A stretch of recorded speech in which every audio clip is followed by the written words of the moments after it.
Baby నీకు విషయం చెప్పాలి. ఏంది? నిన్న నైట్ నాకు ఒకటి మెసేజ్ చేసిండు. అబ్బా తిని ఎంత లాయర్ అన్ని షేర్ చేసుకుంటుంది నాతో. నమ్మేసినావా? జోక్ చేసిన. నాతోనే జోక్ చేస్తావా? ఆగు నీ పని చెప్తా. అయ్యా నిజంగా జోకే. బేబీ నేను కూడా నీకు విషయం చెప్పాలి. ఏంటి? నేను నైట్ ఒక అమ్మాయి కాల్ చేసింది. చేసే ఉంటదిలే.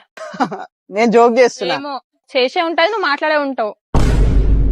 రోజు 10 మంది అమ్మాయిలతో మాట్లాడతావు. నీ లైఫ్ లాగా ఆమె లైఫ్ లాగా ఇక నేను రాను, డిస్టర్బ్ చేయను. మీరు హ్యాపీగా ఉండండి. నీకు నాకు కట్టిగా బాయ్.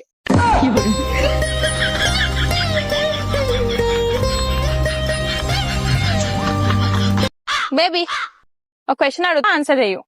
ఒక రూమ్ లో 100 మంది అమ్మాయిలు ఉంటారు. అందులో నేను ఒక దాన్ని. అంతమంది అమ్మాయిలు ఎవరిని సెలెక్ట్ చేసుకుంటావు?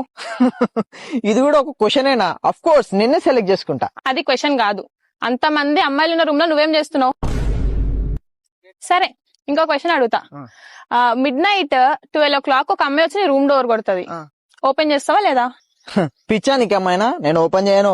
ఆ డోర్ కొట్టింది నేనే. సరే ఇంకో క్వశ్చన్ అడుగుతా. వన్ సైడ్ నీ ఫేవరెట్ వస్తువు ఉంది, ఇంకో సైడ్ నేనున్నా. ఏ చూస్ చేసుకుంటావు? బేబీ నిన్నే చూస్ చేసుకుంటా. అంటే నేను నీ ఫేవరెట్ కాదా?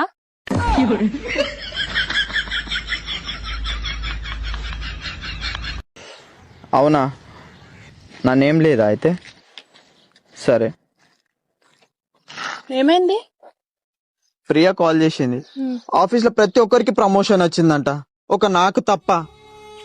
ఆఫీస్ కోసం ఎంత కష్టపడ్డా 6 months డే అండ్ నైట్, అయినా కూడా నాకు ప్రమోషన్ రాలేదు.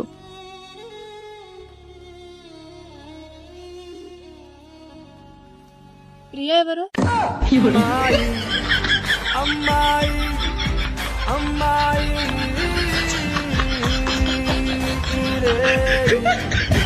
చేయదులో.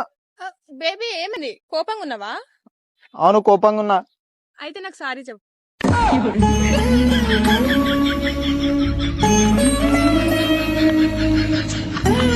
సారీ.